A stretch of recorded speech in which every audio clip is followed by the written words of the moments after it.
لا إله إلا الله، لا إله إلا الله، لا نحمده ونصلي على رسوله الكريم. أعوذ بالله السميع العليم من الشيطان الرجيم من همزه ونفخه ونفثه. بسم الله الرحمن الرحيم.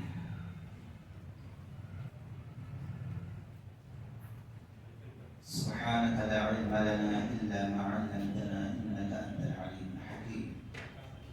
ولقد كرمنا بني آدم وحملناهم في البر والبحر ورزقناهم من الطيبات. رب اشرح لي صدري ويسر لي أمري واحلل عقدة من لساني يفقهوا قولي. تمام قسم کی تعریف سدا زندہ سلامت رب العالمین کے لیے سزاوار ہے. بعدہ درود السلام کا تحفہ اللہ کے حبیب محمد رسول اللہ صلی اللہ علیہ وسلم پر نازل ہو. ہم سب سے پہلے رب سے دعا کرتے ہیں کہ رب العالمین ایسی مبارک محفلوں میں مجلسوں میں جو رحمتیں، جو مغفرتیں، جو فضیلتیں رکھی، اللہ ہم سب کے حق میں قبول کر کے ہماری دنیا اور آخرت سنوار دے. جس موضوع پہ ہمیں کچھ دیر تک آپ لوگوں کے سامنے بات کرنے کے لیے کہا گیا ہے، شاید آپ کے علم میں ہوگا. انسان کی عزت اور آبرو کی قیمت اسلام کے نزدیک. یہ اہم موضوع بھی ہے اور بڑا وسیع بھی موضوع ہے، جس کو ظاہر بات ہے تھوڑی دیر میں احاطہ کرنا مشکل ہے. لفظ انسان جو ہے یہ عربی زبان الانس سے اسی سے مشتق ہے، جس کا معنی آدمی اور بشر ہے. بشر کے معنی خوشخبری دینا.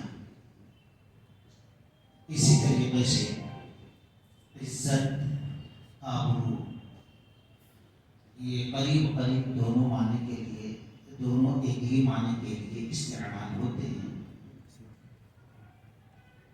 عزت کا معنی اگر لغت میں دیکھیں گے تو آبرو، تعظیم، توقیر، احترام، شان، فضیلت، مقام، بلندی، یہ سارے. لیکن ہم عوام میں اکثر دیکھتے ہیں آبرو، عزت، توقیر، تعظیم، اس کے ساتھ ساتھ ایک لفظ کے لیے جب یہ لفظ استعمال ہوتا ہے بے آبرو کیا گیا، بے عزت کیا گیا، یعنی اس کے شرم و حیا کو تار تار کیا گیا، عزت لوٹی گئی. یعنی زناکاری، بدکاری، کوئی زبردستی کیا تو بے آبرو کرنا، نہ کرنا، اس لیے عام طور پر استعمال ہوتا ہے. تو خیر مختصر یہ ہم دیکھتے ہیں اگر قرآن اور حدیث جو اسلام کا ماخذ ہے، تو قرآن نے 3 مراحل انسانوں کے بتائے، جس کو اختصار سے میں آپ کے سامنے رکھتا ہوں. اس سے اندازہ لگا لے سکتے ہیں کہ اسلام کے نزدیک انسان کا مقام، اس کی عزت، اس کی شان، اس کا مرتبہ کتنا بلند ہے. آپ سورۃ البقرہ پڑھیے، سورہ اعراف پڑھیے، اسی طریقے سے سورہ کہف، سورہ بنی اسرائیل اور سورہ صاد، سورہ حجر، یہ کئی مقامات پر انسانوں کی پیدائش کا تذکرہ اللہ تبارک و تعالیٰ نے کیا ہے. جیسے کہ مشہور ہے کہ رب العالمین نے فرمایا اذ قال ربک للملائکۃ انی خالق بشرا من طین فإذا سويته ونفخت فيه من روحي فقعوا له ساجدين فسجد الملائكة كلهم أجمعون. سورہ صاد کا آخری رکوع کی یہ آیت ہے. یہاں پر اللہ تبارک و تعالی نے فرشتوں سے کہا میں اذ قال ربک للملائکہ، فرشتوں کے لیے رب نے کہا انی خالق بشرا من طین، میں انسان پیدا کرنے والا ہوں وہ بھی مٹی سے، بس جب میں اس کو پیدا کروں گا برابر سرابر ٹھیک بنا دوں گا تو تم اس کو سجدہ کرنا۔ یہ اللہ تبارک و تعالیٰ نے کہا۔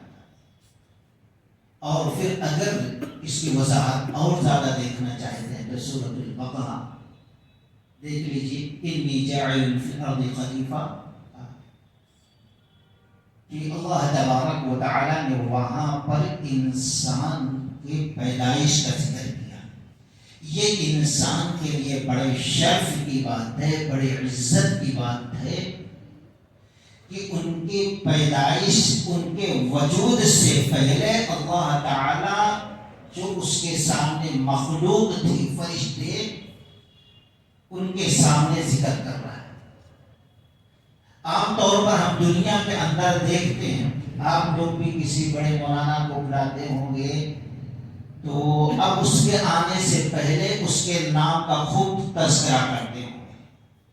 تو کسی کے آنے سے پہلے، کسی کے وجود سے پہلے اس کا ذکر کرنا، اس کا تذکرہ کرنا، اس کی شان، اس کی رفعت، اس کی عزت کے لیے یہ بہت بڑی دلیل ہے۔ تو انسان کی عزت رب العالمین نے اس طریقے سے ثابت کیا کہ انسان کا وجود ہونے سے پہلے رب العالمین نے انسان کا تذکرہ کیا کہ ہم ایسی مخلوق بنانے والے ہیں۔ تو خیر، جب رب العالمین نے حضرت آدم علیہ السلام کو پیدا کیا، کتنے مراحل سے؟ مسلم شریف وغیرہ کی حدیث اور حافظ ابن کثیر رحمۃ اللہ علیہ نے کئی احادیث نقل کی ہے۔ حافظ الحدیث ابو ہریرہ رضی اللہ تعالیٰ عنہ حدیث کے راوی ہیں کہ اللہ تبارک و تعالیٰ نے پہلے آدم علیہ السلام کا مجسمہ بنایا، اور ابلیس آتے جاتے ہوئے اس کو دیکھتا تھا اور دیکھتا تھا کہ اندر سے ایک دم فکر ہے، تو وہ سوچتا تھا اب اس کو ہم کچھ نہ کچھ کر سکتے ہیں، یعنی وسوسہ وغیرہ اس قسم کی چیزیں۔ پھر کچھ دن وہ مجسمہ ویسے ہی پڑا رہا، اللہ تبارک و تعالی نے اس کے اندر روح ڈالی، تو اس کا اثر جو دیکھنے میں آیا، پہلے آنکھ اور ناک نتھنے میں، آنکھ سے دیکھ رہے ہیں، ابھی کہیں اور روح نہیں پہنچی ہے، یہاں تک جب ناک کے نتھنے میں روح پہنچی، جان پہنچی، تو چھینک آئی آدم علیہ السلام۔ جب چھینک آئی تو رب العالمین نے کہا یرحمکم اللہ یا آدم، اے آدم تم پر اللہ رحم کرے۔ پھر آہستہ آہستہ پورے جسم کے اندر روح آ گئی، اور جب چھینک آئی تو آدم علیہ السلام نے، حافظ ابن کثیر رحمۃ اللہ علیہ نقل کیا، الحمدللہ رب العالمین کہا، جب اس کے جواب میں رب العالمین نے یرحمکم اللہ یا آدم کہا۔ جب پوری روح آ گئی تو اب آدم علیہ السلام کو رب العالمین نے بھیجا، جاؤ فرشتوں کے پاس اور سلام کرو۔ آدم علیہ السلام نے سلام کیا، السلام علیکم ورحمۃ اللہ، تو فرشتوں نے وعلیکم السلام کہا ورحمۃ اللہ۔ واپس آئے، رب العالمین جانتے ہوئے بھی پوچھا کہ کیا کہا فرشتوں نے، تو جواب دیا، اللہ تبارک و تعالیٰ نے کہا تمہارا اور تمہاری اولاد کے لیے سلام کا طریقہ یہی ہوگا، جب آپس میں ملو گے تو ایسے وقت میں ایک سلام کرے گا، السلام علیکم ورحمۃ اللہ وبرکاتہ، تم پر سلامتی ہو، تم پر اللہ کی رحمتیں ہوں، اور تم پر اللہ تبارک و تعالیٰ کی برکتیں ہوں، اور پھر سننے والے کو بھی یہی جواب دینا، یعنی ہمیشہ اللہ کی سلامتی، رحمت اور اس کی مغفرت میں رہے بندہ، برکت میں رہے۔ پہلا مرحلہ تھا آدم علیہ السلام کی پیدائش کا، اور پھر آگے ہم چلتے ہیں تو دوسرا مرحلہ ہم دیکھتے ہیں کہ عام انسان کا کس طریقے سے پیدا ہوا۔ اب سورہ مومنون دیکھو اور کئی مقامات پر رب العالمین نے اس نعمت کا، انسان کے وجود کا، پیدائش کا، خلقت کا تذکرہ کیا ہے۔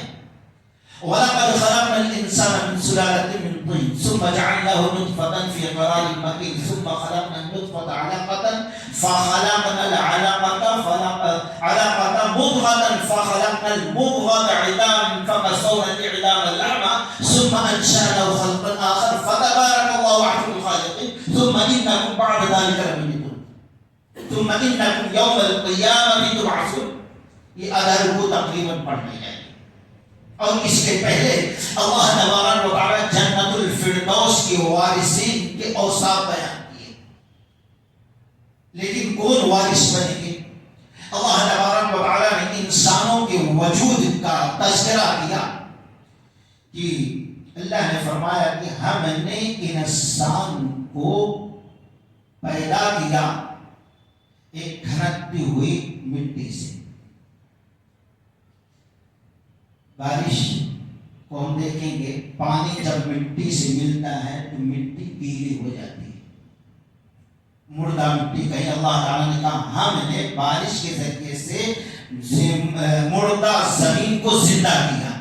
بارش اور مٹی جب ملتی ہے تو اب اس کے اندر سے پیڑ پودے، اناج، غلہ، پھل فروٹ، انسان کی غذائیں نکلتی ہیں۔ انسان جب اس کو کھا لیتا ہے تو اس کو خون بنتا ہے، اور جب خون بنتا ہے تو اسی خون سے نطفہ بنتا ہے، اور وہی نطفہ ایک اندازے سے شریعت اسلامیہ ہم کو کہتی ہے، ایسا نہیں جانور انسان کو جو عزت مقام دیا اسی طریقے سے اس کے لیے قانون بنایا، شریعت و اصول دستور بنایا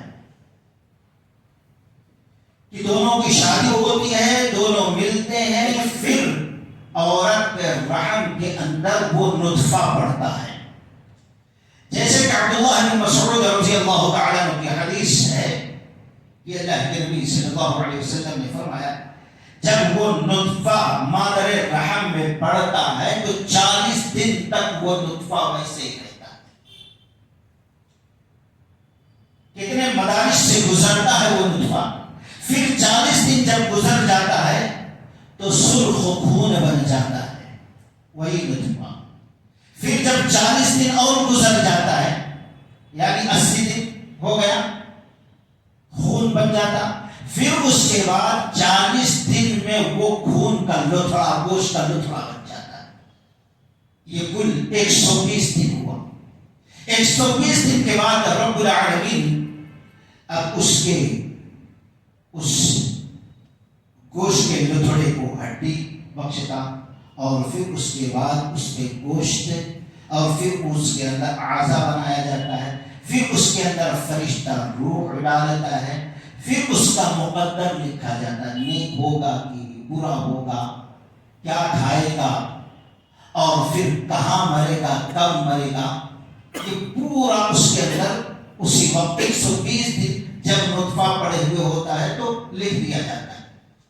پھر کچھ مہینوں کے بعد یعنی 8 مہینہ، 6 مہینہ یا 7 مہینہ، 8 مہینہ، 9 مہینہ جب مکمل ہوتا ہے تو اللہ اس کو دنیا میں لاتا ہے، دنیا کی جو زندگی ہے گزارتا ہے، پھر اس کے بعد وہ مرتا ہے، قبر میں پھر مٹی بن جاتا ہے، پھر وہی ہڈی بچے گی۔ اللہ تعالیٰ نے فرمایا قیامت کے دن اسی پر کو چڑھا کے پھر میدان محشر میں لائیں گے، پوری زندگی کا حساب کتاب ہوگا، جنت یا دوزخ ہوگی۔ یہ انسان کے وجود کے مراحل اللہ نے بیان کیا۔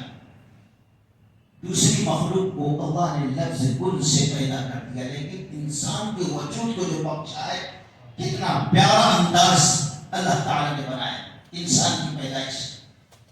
پھر اس کے بعد انسان کے اندر جو روح ڈالی جاتی ہے اس کا کیا معاملہ ہے، اس کو کب اللہ نے پیدا کیا اور کس طریقے سے بنایا۔ لفظ کل سے بنایا یا کیسے بنایا؟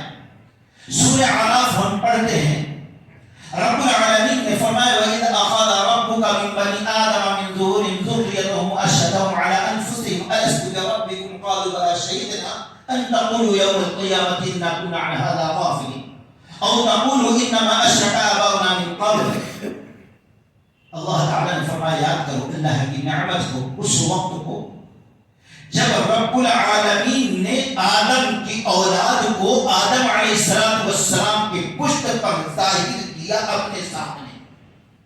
جتنے بھی انسان پیدا ہوئے اول سے لے کر آخر تک سب کو اللہ تعالیٰ نے ظاہر کیا، پھیلا دیا، اور پھر وہاں پر اللہ تبارک و تعالی نے اپنی ربوبیت کا تذکرہ کیا کہ الست بربکم، کیا میں تمہارا رب نہیں ہوں؟ قالوا بلی شہدنا، تو جتنی اس کے اوپر ظاہر تھی وہاں پہ مخلوق، اس لیے اللہ کے نبی نے فرمایا کوئی بچہ کسی کے گھر پیدا ہو، کسی بھی مذہب والے کے، لیکن وہ دین فطرت پر پیدا ہوتا ہے، وَإِنَّمَا يَتَرَ الْإِنْحِرَافُ عَنْهُ بِسَبَبِ التَّرْبِيَّةِ، فطرت اسلام پر پیدا ہوتا ہے، لیکن اس کے ماں باپ کا طریقہ طرز سے ان کو یہودی نصرانی مجوسی بنا دیا کرتا ہے۔ تو اللہ تعالیٰ نے وہاں پر توحید ربوبیت کا تذکرہ کیا، الست بربکم قالوا بلی شہدنا، کیا میں تمہارا رب نہیں ہوں؟ جتنے دانے انسان پیدا ہونے والے تھے سب وہاں پر ہیں، سب نے کہا بلا شہدنا، اس بات کی گواہی دے۔ اللہ تبارک و تعالیٰ نے کہا اس لیے تم کو یاد دلا رہے، عہد و پیمان لے رہے، تم بھی گواہ ہو ہم بھی گواہ رہے، کہیں دنیا میں جا کر تم کہہ دو ہم کو پتہ ہی نہیں، اِنَّا كُنَّا عَنْ هَٰذَا غَافِلِينَ، کہیں ایسا نہ کہہ دو، او تقولوا انما اشرك آباؤنا من قبل وكنا ذرية من بعدهم افتهلكنا بما فعل المبطلون، یا کہ تم دنیا میں جانے کے بعد شرک کرو اور جب ہم تمہاری گرفت کریں ہمارے پاس آنے کے بعد تم کہہ دو اللہ تعالیٰ ہمارے باپ دادا ایسا کرتے تو میں اس کے گھر پیدا ہوا، ہم نے ایسا کیا تو ان کے گناہوں پر ہماری پکڑ کرتا، تو یہ کوئی چیز تمہاری سنوائی نہیں ہوگی۔ تو یہاں پر اس آیت کریمہ کے اندر بتایا گیا انسان کے وجود، اس کے اجسام، اس کے جسم بننے سے پہلے اللہ تبارک و تعالیٰ نے سارے انسان کی روحوں کو بنا دیا ہے۔ یہ 3 مراحل ہیں انسانوں کے، اس سے ہم اندازہ لگا سکتے ہیں انسان کی عزت، انسان کا مقام، انسان کی شان اللہ تبارک و تعالیٰ نے کیا رکھا ہے دنیا میں آنے سے پہلے۔ پھر اس کے بعد ہم دیکھتے ہیں شریعت مطہرہ کی نظر میں دنیا میں جب انسان آ گیا تو رب نے کیا ان کو مقام دیا۔ اللہ تبارک و تعالی نے سورہ بنی اسرائیل میں کہا وَلَقَدْ كَرَّمْنَا بَنِي آدَمَ وَحَمَلْنَاهُمْ فِي الْبَرِّ وَالْبَحْرِ وَرَزَقْنَاهُمْ مِنَ الطَّيِّبَاتِ وَفَضَّلْنَاهُمْ، تحقیق کی ہم نے وَلَقَدْ كَرَّمْنَا بَنِي آدَمَ، آدم علیہ السلام کے بیٹوں اور بیٹیوں کو تمام مخلوق پر فضیلت دی ہے، عزت دیا، مقام، شان و شوکت بخشا ہے، چاہے وہ کافر ہو، مشرک ہو، منافق ہو، باغی ہو، کوئی بھی ہو، مومن ہو، دوسری مخلوق سے اگر اس کا مقابلہ کریں گے تو انسان جو ہے وہ عزت والا، مقام والا ملے گا، ماننا پڑے گا اس چیز کو، کیونکہ اللہ تمام انسانوں کو مانتے ہیں۔ اب انسانوں میں پھر جس کا مقام، جس کی شان، جس کی عزت اور رب نے بیان کی وہ ایمان والے ہیں۔ ایمان والوں میں ہم دیکھتے ہیں کہ ہمارا نمبر امت کے گنتی شمار کے حساب سے 70واں نمبر ہے، ہم سے پہلے 69 امتیں آ گئی ہیں۔ تو اللہ تبارک و تعالی نے اس امت کو سب سے اونچا مقام دیا، عزت دی، کیوں؟ انسانوں میں ایمان والے اور ایمان والوں میں سب سے اونچا اگر مقام ہوتا ہے تو انبیاء کی جماعت کا ہے، اور نبیوں میں سب سے اونچا مقام کسی کو عزت شرف اللہ تعالیٰ بخشا تو محمد رسول اللہ صلی اللہ علیہ وسلم ہے۔ اور پھر اس کے بعد امتیوں میں دیکھا جائے تو محمد رسول اللہ صلی اللہ علیہ وسلم کی امت ہے۔ اب ایمان والوں میں سب سے اونچا مقام اگر اللہ تعالیٰ نے کسی کو دیا ہے تو اوت العلم درجہ، ایمان کے ساتھ کوئی علم رکھنے والا ہے تو اس کا مقام بلند کیا ہے۔ تو خیر یہاں پر ایک شرف، ایک شان، ایک عزت رب نے انسان کی جو بیان کی ہے وہ یہ ہے کہ ساری مخلوق میں سب سے افضل انسان کو، عزت والا انسان کو بنایا ہے۔ اور پھر اس کے بعد ہم دیکھیں کہ جتنی چیزیں ہیں اس دنیا کے اندر، هو الذي جعل لكم الارض هو الذي خلق لكم ما في الارض جميعا، سورۃ البقرہ۔ رب نے فرمایا رب کی وہ ذات جس نے کائنات کی ساری چیزوں کو تمہارے لیے پیدا کیا۔ جتنی چیزیں ہیں چاہے وہ ہمارے سمجھ میں آئیں یا سمجھ میں نہ آئیں، لیکن ہے وہ انسان کے نفع اور انسان کے فائدے کے لیے۔ کوئی بھی چیز، چاہے وہ سانپ بچھو ہی لے لو، کیڑے مکوڑے لے لو، کوئی خاردار درخت ہی لے لو، اس کے اندر کوئی نہ کوئی فائدہ ضرور ہے، گرچہ ہمارے اور آپ کے سمجھ میں نہیں آتا۔ هو الذي خلق لكم ما في الارض جميعا، زمین کی ساری چیزیں رب نے تمہارے فائدے کے لیے، نفع کے لیے بنائی ہے۔ یہ انسان کی شان اللہ بیان کر رہا ہے۔ اور اسی طریقے سے ہم دیکھیں کہ انسان کو اللہ تبارک و تعالی نے اپنے ہاتھ سے بنایا۔ دوسری جتنی مخلوق تھی، لفظ کن، پیدا ہو جا، بن جا، وجود میں آ جا، آگے۔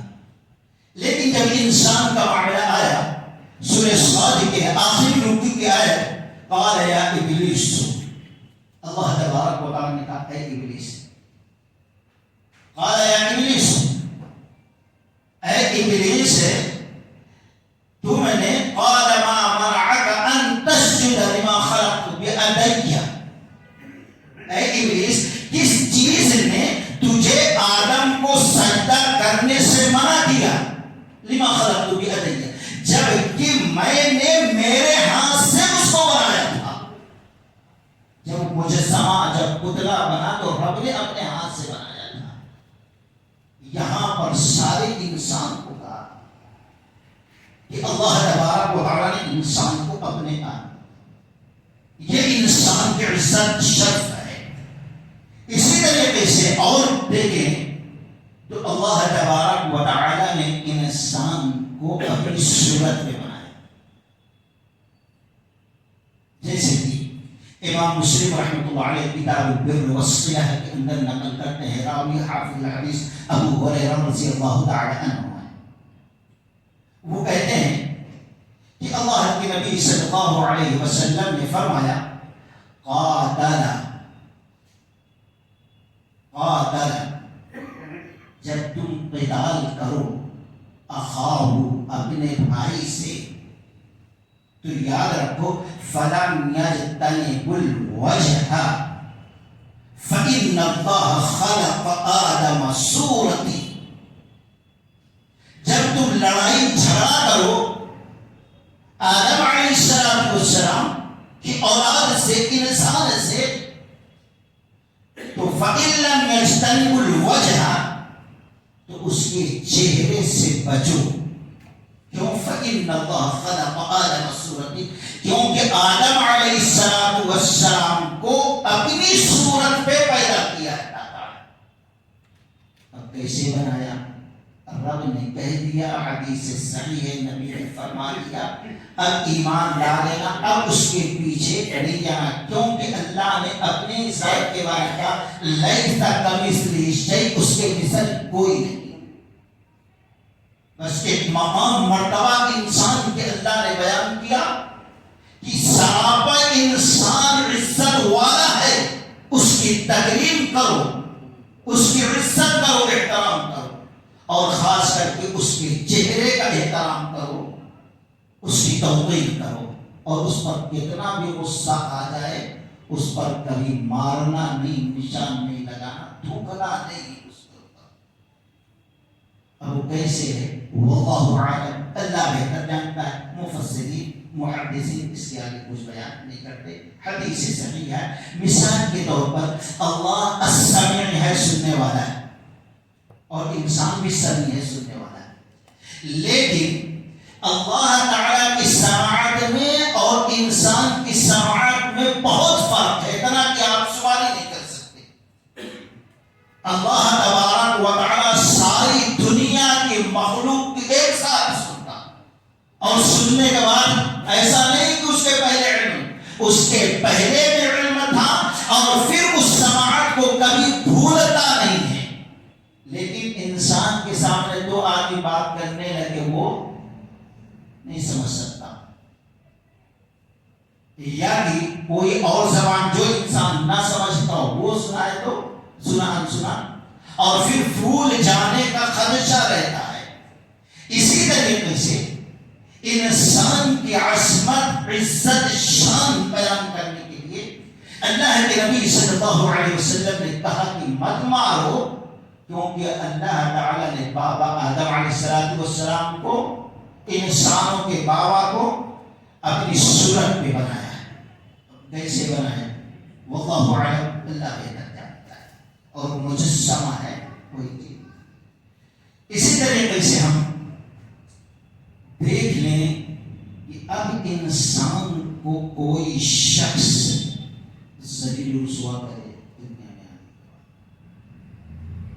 بڑے واقعات ہیں، بڑی آیات ہیں جس کو یہاں پر سامنے رکھنا مشکل نہیں، ناممکن۔ ایک دو حدیث میں آپ کے سامنے رکھتے ہیں کہ امام مسلم رحمۃ اللہ علیہ مسلم شریف کے اندر نقل کرتے ہیں، راوی حافظ الحدیث ابو ہریرہ رضی اللہ تعالیٰ عنہ ہیں، کہتے ہیں قیامت قائم ہوگی، میدان محشر قائم ہوگا، یا ابن آدم مریض تو، اللہ تبارک و تعالیٰ حضرت انسان سے سوال کرے گا، یا ابن آدم، اے آدم کے بچے، مریض تو، میں بیمار تھا، فلم تعدہ، تو نے میری عیادت نہیں کی، میں بیمار تھا، تجھے آنا تھا، دیکھنا تھا، لیکن تو میری عیادت نہیں کیا۔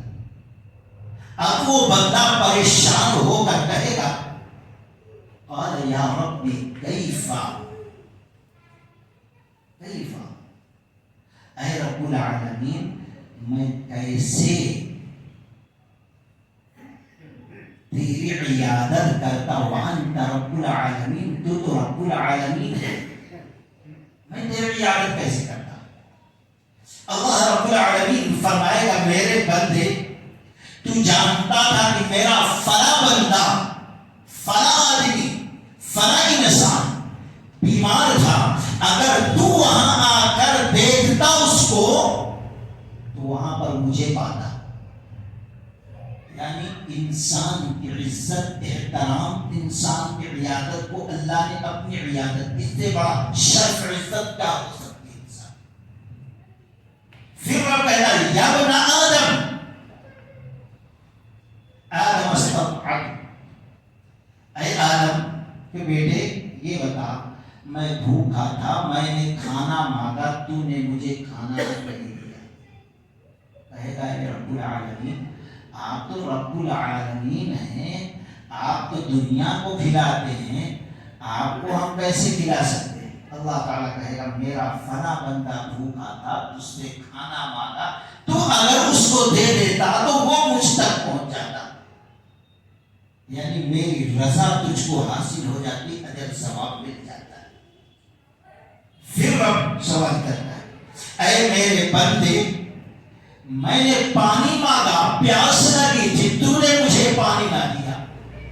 بندہ پریشان ہو کر کہے گا اے رب العالمین، تو دنیا کو پلاتا ہے، تو رب العالمین ہے، تجھ کو میں کیسے پلاتا؟ رب کہے گا میرے بندے، تو میرے فنا پیاس لگی ہوئی بندے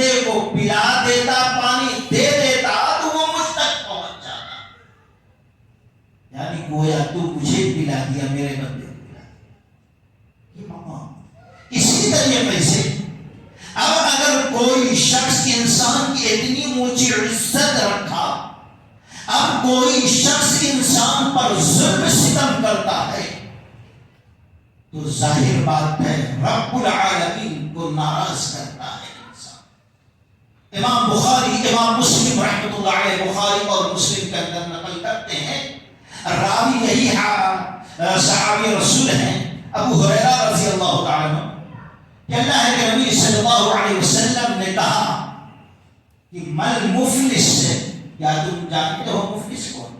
صحابہ اکرام نے کہا جس کے پاس درہم مال دولت نہ ہو وہ مفلس ہے۔ آپ نے فرمایا نہیں، میری امت کا مفلس غریب محتاج مسکین پریشان وہ ہے جو شخص دنیا سے آخرت میں اس حالت میں جائے سفر کرتا ہوا کہ نمازیں ہو اس کے پاس ہو، روزے ہو اس کے کھاتے میں، زکات دیا ہو، نیکیوں کا پہاڑ لے کر دن قیامت پہنچے رب کے سامنے، لیکن قد شتم ھذا، کسی کو گالی دیا ہو۔ عام طور پر ہم کو غصہ آتا ہے، کسی کو ذلیل رسوا کرنے کا ارادہ رہتا ہے تو ماں بہن اس کو گر دیتے ہیں۔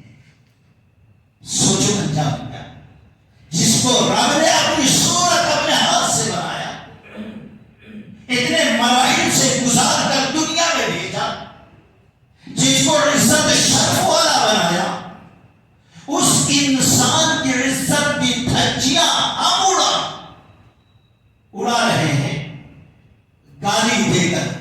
اب وہاں رب کے پاس جس رب نے کہا تھا ان کی عزت احترام کرنا، اب اس رب کے سامنے پہنچا ہے تو قد شتم ھذا، کسی کو گالیاں دیا ہوگا،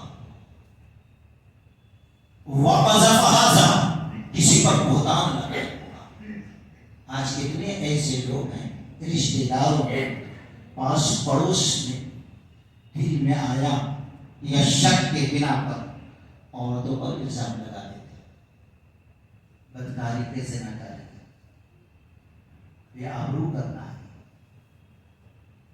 الزام لگانا۔ رب العالمین نے حضرت عائشہ رضی اللہ تعالیٰ عنہ کا تذکرہ کرتے ہوئے جہاں پر آپ کی برات کی آیتیں نازل کی، اس کے بعد اللہ تعالیٰ نے فرمایا ان الذین یحبون ان تشیع الفاحشۃ فی الذین آمنوا لهم عذاب الیم فی الدنیا والآخرہ۔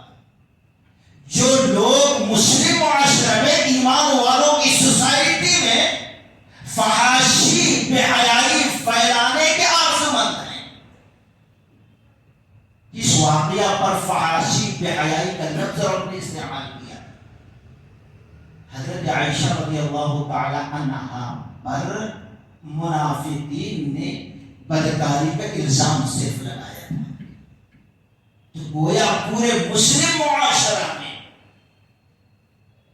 ان لوگوں نے بے حیائی فحاشی پھیلانے کا ارادہ کیا تھا۔ اللہ تعالیٰ کہتا ہم دنیا کے اندر ذلیل رسوا کر دیں گے، آخرت میں بھی عذاب ہے۔ یہاں خالی الزام کی بات ہے، اس کے پہلے کیا ہے، مقام کیا ہے، والذین یرمون المحصنات بأربعة شهداء فاجلدوهم 80 جلدة ولا تقبلوا لهم شهادة أبدا۔ رب العالمین نے فرمایا کوئی شخص کسی عورت پر جو پاک دامن ہے بدکاری کا الزام لگا دیتا، بأربعة شهداء، الزام لگا کے وہ بچ نہیں سکتا، بلکہ اس کے اوپر لازم ہے کہ وہ 4 گواہ لے کے آئے، اور 4 گواہ ایسا نہیں کہ میں وہاں پہ جاتے ہوئے دیکھا، اس کو گھستے ہوئے دیکھا، ایسا نہیں۔ حدیثوں کے الفاظ پر غور کرو تو پتہ یہ چلتا ہے کہ دونوں کو جس کے اوپر الزام لگایا گیا دونوں کو اچھے طریقے سے ملتے ہوئے دیکھا ہے، اچھے طریقے سے، یعنی جو چیز بچوں کی پیدائش کا ذریعہ بنتا ہے اس طریقے سے ملتے ہوئے دیکھا۔ 4 آدمی اس طریقے سے اگر دیکھے ہوں اور کہیں دیکھا، دوسرا بھی کہے، تیسرا اور چوتھا کہے نہیں بھائی ٹھیک سے تمہیں نہیں دیکھا، تھے اوپر نیچے تھا، ٹھیک ہے ایسا مجھے لگا. ایک صحابی کے ساتھ ایسا ہو گیا تھا. تو اب تینوں کی گواہی کو رد کر دیا جائے گا، نہیں مانی جائے گی. اب ایسے لوگوں کے لیے جب 4 گواہ جو آنکھوں سے دیکھے ہوں دخول کو اگر نہیں دے سکتا تو ایسے وقت میں فَإِذَا لَمْ يَأْتُوا بِالشُّهَدَاءِ اللہ تعالیٰ کا فَاجْلِدُوهُمْ 80 کوڑے مارے جائیں گے ایسے شخص کو جس نے بہتان لگایا ہے. اور دوسرے ایسے لوگوں کی گواہی کبھی قبول نہیں کی جائے گی. اب کچھ علماء مفسرین کہتے ہیں توبہ استغفار کر لے تو اختلاف ہے. اور پھر ایسا شخص عند اللہ عند الناس اللہ کے نزدیک لوگوں کے نزدیک فاسق مانا جائے گا. فاسق کس کو کہتے ہیں؟ جو شخص اللہ تعالیٰ کی اطاعت و فرما برداری کا پٹا اپنے گلے سے اتار کر پھینک دیتا. فَأُولَٰئِکَ هُمُ الْفَاسِقُونَ.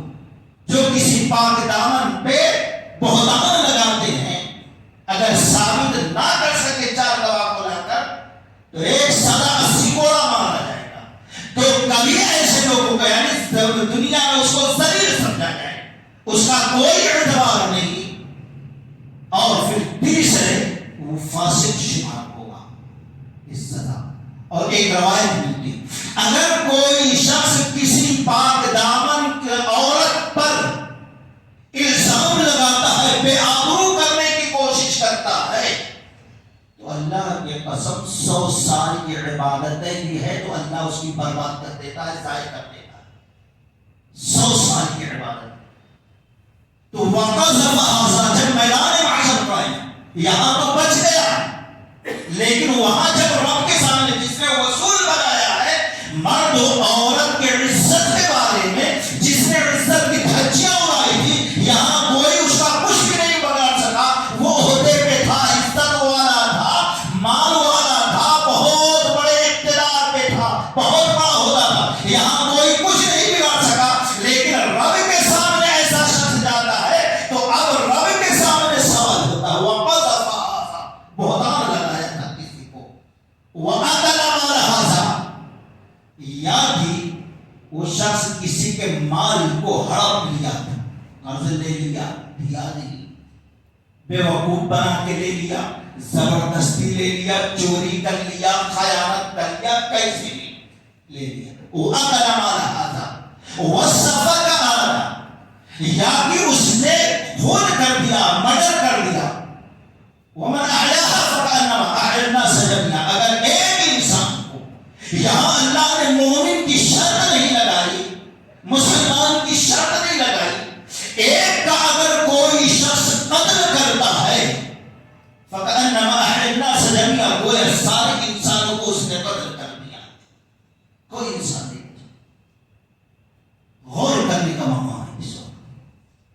اور اسی طریقے سے آپ ایک حدیث سنیں گے میرے ذریعے، امام ترمذی رحمۃ اللہ علیہ وغیرہ نقل کرتے ہیں.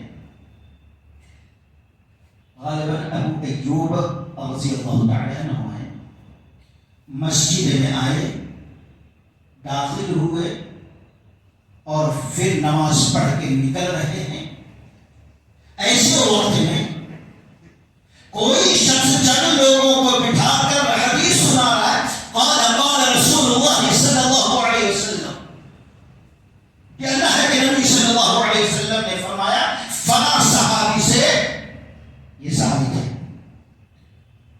حدیث کیا تھی کہ اگر کوئی شخص کسی شخص کی عزت، اس کے عیب کو جانتا ہے، اس کے گناہوں کو جانتا ہے، اس کی غلطیوں کو جانتا ہے، اس کی کمی کو جانتا ہے، اور یہ ہے کہ اگر وہ عیب، وہ گناہ، وہ جرم، وہ خطا لوگوں کے سامنے بیان کر دے تو اس کے اوپر لوگ تھو تھو کریں گے، عزت کی دھجیاں اٹھ جائیں گی، اس کی عزت خاک میں مل جائے گی. لیکن نبی صلی اللہ علیہ وسلم نے فرمایا جو شخص اس کے عیب پر پردہ ڈال دیتا ہے، وہ عیب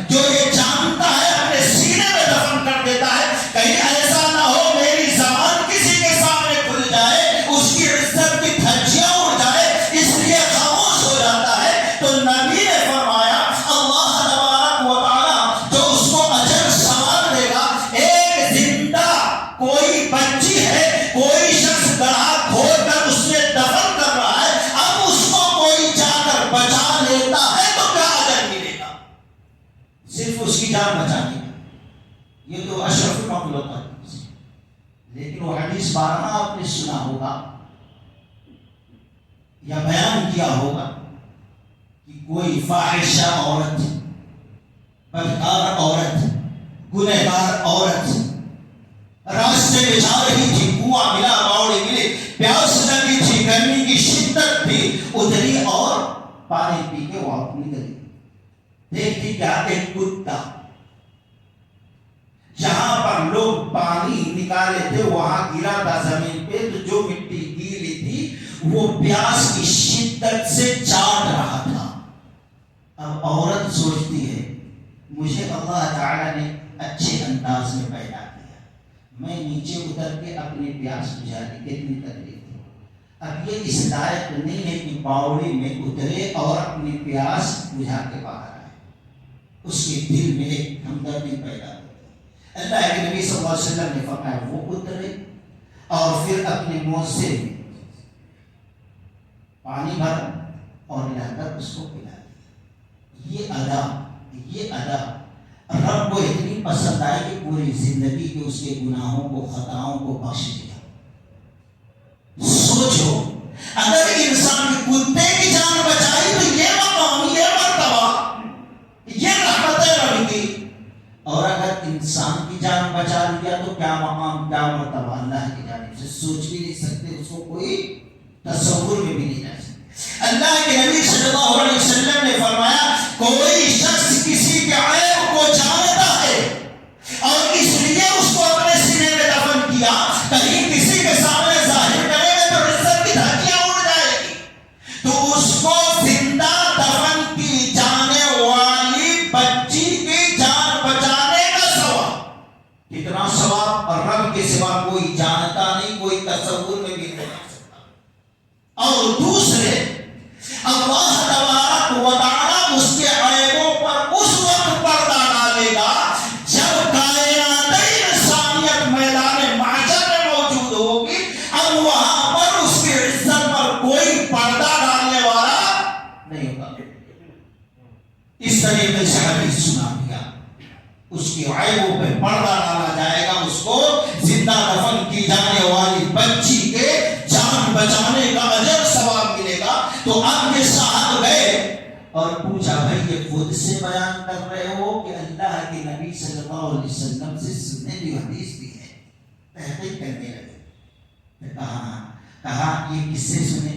تو معلوم یہ ہوا محمد بن مسلمہ سے سنا۔ اب وہ مصر میں تھی، 1 مہینے کا سفر تھا، حدیث معلوم ہو گئی، اتنی پیاری حدیث ہے کیا مجھے علم نہیں، فوراً آئے بازار سے سواری خریدا اور پھر گرمی کی شدت کے باوجود صبر کیا اور وہاں کے حاکم کے پاس چلے گئے گھر پہ، کیونکہ ان کو معلوم یہ ہوا تو اٹھاؤ، نہیں ابھی سو رہے ہیں، قیلولہ کر رہے، کہا نہیں، انتظار کر دیا، نہیں اٹھایا۔ جب ان کے سو کر اٹھنے کا وقت آیا تو وہ آئے، اپنے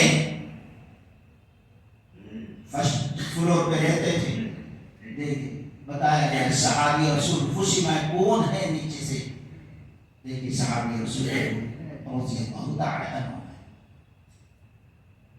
تو وہیں سے السلام علیکم خوشی سے، اور یہ بھی وعلیکم السلام، کہا جلدی اندر آؤ، ہم اوپر سے نیچے اترتے ہیں، خوشی کا عالم دیکھو، مومن بھائی ملا ہے، دونوں گلے ملے گے، خیر خیر، کہا نہیں وہی نہیں تھا، میں جس مقصد سے سفر کر کے آیا ہوں کئی دنوں کا، وہ مقصد پہلے پورا ہونے دو۔ کہا کیا مقصد؟ کہا آؤ تو صحیح، کہا کیا گارنٹی ہے آپ اوپر سے نیچے آئے دروازے میں مر گیا تو ایک حدیث کی تحقیق باقی رہ جائے گی، یا کہ میں گھر میں داخل ہونے سے پہلے، آپ اترنے سے پہلے آپ کا انتقال ہو گیا، تو جس مقصد سے میں آیا ہوں حدیث کی تحقیق کرنے، حدیث کی تحقیق باقی رہ جائے گی۔ تو کون سی حدیث ہے؟ یہ حدیث ہے، ہاں فلاں راوی بلائے، وہاں بیٹھا کوئی لمبی حدیث، لمبا واقعہ ہے، پوچھا کہ اللہ کے نبی صلی اللہ علیہ وسلم کی حدیث، اللہ کی قسم جیسے آپ نے بیان کیا من وعن نبی رحمت کی زبان سے میں نے ایسے سنا اور پھر میرے سینے میں اس کو محفوظ رکھا. اب بیٹھو بھائی، کھاؤ پیو آرام کرو. السلام علیکم ورحمۃ اللہ وبرکاتہ. اس حدیث تو اللہ کے نبی صلی اللہ علیہ وسلم نے فرمایا ایک مومن کی بڑی شان ہے، بڑی عزت ہے. امام بخاری رحمۃ اللہ علیہ الادب المفرد کے اندر نقل کرتے ہیں نبی صلی اللہ علیہ وسلم جا رہے ہیں اپنے صحابہ کے ساتھ، پہاڑ ملا، اچانک صحابہ نے اپنے کپڑے سے یا اپنے ہاتھ سے اپنے ناک کو بند کرنا شروع کیا. چلتے رہے چلتے رہے چلتے رہے. جب پہاڑی علاقہ گزر گیا تو لوگوں نے اپنے ناک سے اپنے ہاتھ کو ہٹایا یا کپڑے کو ہٹایا تو اللہ کے نبی صلی اللہ علیہ وسلم نے پوچھا اے صحابیوں یہ بتاؤ تمہیں نے اپنے ناک کو اپنے کپڑوں سے ہاتھ سے یا دامن سے کیوں بند کر لیا؟ اللہ کے نبی صلی اللہ علیہ وسلم ایسی خطرناک بدبو آ رہی تھی. آپ نے پوچھا جانتے ہو کس چیز کی بدبو ہے؟ شاید کوئی جانور مر گیا اور سڑ گیا جس کی بدبو ہم کو برداشت نہیں ہوئی. اللہ کے نبی صلی اللہ علیہ وسلم نے فرمایا کوئی جانور نہ مرا نہ سڑا. پھر ایسی بھیانک غلیظ بدبو جو برداشت کے باہر ہے اللہ کے نبی کس چیز کی؟ آپ نے فرمایا کچھ منافق قسم کے لوگ پہاڑ کے اس طرف بیٹھے ہیں اور مسلمانوں کی غیبت اور برائی کر رہے ہیں، ان کی عزت کی دھجیاں اڑا رہے ہیں، ان پر بہتان باندھ رہے ہیں، ان کو برا بھلا کہہ رہے ہیں جس کی بدبو ہوا کے ذریعے سے تم تک پہنچے اور تم کو برداشت نہیں ہوا. بہت بھیانک چیز ہے. اللہ کے نبی صلی اللہ علیہ وسلم پھر مختصر کی بات لمبی ہوتی جا رہی ہے. قد شتم هذا وقذف هذا وأكل مال هذا وسفك هذا. پھر آگے اللہ کے نبی صلی اللہ علیہ وسلم وضرب هذا، کسی نے اس نے کسی کو مارا ہوگا. اب سارے لوگ آ جائیں گے. جس کو بے عزت کیا، جس کے مال کو لیا، جس پر الزام لگایا اور جس کے مال کو کھایا، جس پر انگلی اٹھائی، جس کو ہتھیار بتایا، جس کو مارا، سب نے میرے حق اللہ دلا دے. تو حکم الحاکمین ہے، آج کے دن کا مالک ہے، تیرا وعدہ ہے، تو جو ہے نا انصافی نہیں کرے گا. اللہ تعالی بندے کو کہے گا کچھ بھی نہیں. اب جتنے حقدار ہوں گے شکایت کرنے والے، اب وہاں تو کچھ بھی نہیں ہوگا. اب اس کی نیکیاں اٹھائی جائیں گی. جس کو گالی دیا، جس پر الزام لگایا، جس کو بے عزت کیا، اس کو دیا جائے گا، اس کو دیا جائے گا. یہاں تک کہ نیکیاں ختم، دعوے دار ختم نہیں. اللہ کے نبی صلی اللہ علیہ وسلم نے فرمایا اب دعوے داروں کے گناہ اور برائیوں کو اٹھا کر اس کے اوپر لا دیا جائے گا. اب حساب کتاب سے پہلے جیسے اس کے پاس نیکیوں کا پہاڑ تھا، نیکیاں تو ختم، اب گناہوں کا پہاڑ ہے. ان گناہوں کے وجہ سے اس کو دوزخ کے اندر داخل کر دیا جائے گا. تو ہم اپنے زبان سے، اپنے کردار سے کبھی کسی چاہے مسلمان ہو غیر مسلمان ہو کسی کو تکلیف نہ دے. ہمارا اسلام کیا بولتا ہے؟ وَاعْبُدُوا اللَّهَ وَلَا تُشْرِكُوا. 10 حقوق والی آیت ہے. اللہ تبارک و تعالی نے فرمایا وَبِذِي الْقُرْبَى وَالْيَتَامَى وَالْمَسَاكِينِ وَالْجَارِ ذِي الْقُرْبَى وَالْجَارِ الْجُنُبِ وَالسَّاحِبِ بِالْجَنبِ وَابْنِ السَّبِيلِ. تمہارے پہلو کا ساتھی جو انسان ہے.